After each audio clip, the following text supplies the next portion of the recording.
And it shall come to pass in the last days that the mountain of the Lord's house shall be established in the top of the mountains, and shall be exalted above the hills, and all nations shall flow unto it.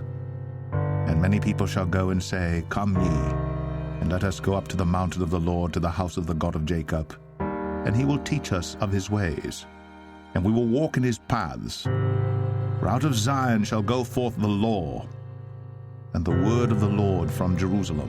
And he shall judge among the nations, and shall rebuke many people, and they shall beat their swords into plowshares, and their spears into pruning hooks. Nation shall not lift up sword against nation, neither shall they learn war any more. O house of Jacob, come ye, and let us walk in the light of the Lord. Therefore thou hast forsaken thy people, the house of Jacob, because they be replenished from the east, and are soothsayers like the Philistines, and they please themselves in the children of strangers. Their land also is full of silver and gold, neither is there any end of their treasures. Their land is also full of horses, neither is there any end of their chariots. Their land also is full of idols. They worship the work of their own hands, that which their own fingers have made.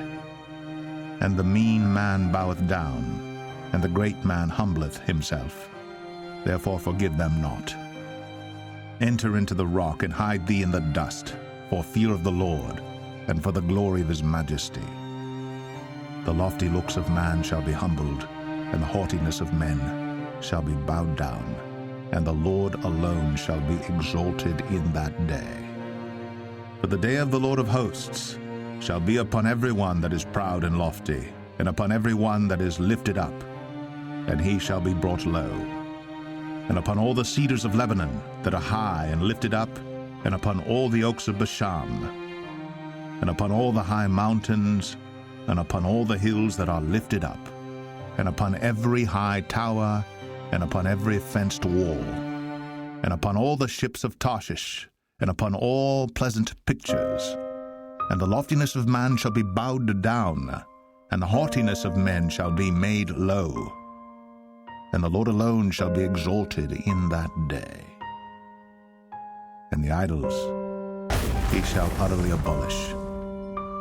And they shall go into the holes of the rocks, and into the caves of the earth, for fear of the Lord, and for the glory of his majesty, when he ariseth to shake terribly the earth. In that day a man shall cast his idols of silver, and his idols of gold, which they made each one for himself to worship, to the moles and to the bats, to go into the clefts of the rocks, and into the tops of the ragged rocks, for fear of the Lord, and for the glory of his majesty, when he ariseth to shake terribly the earth. Cease ye from man, whose breath is in his nostrils, for wherein is he to be accounted of?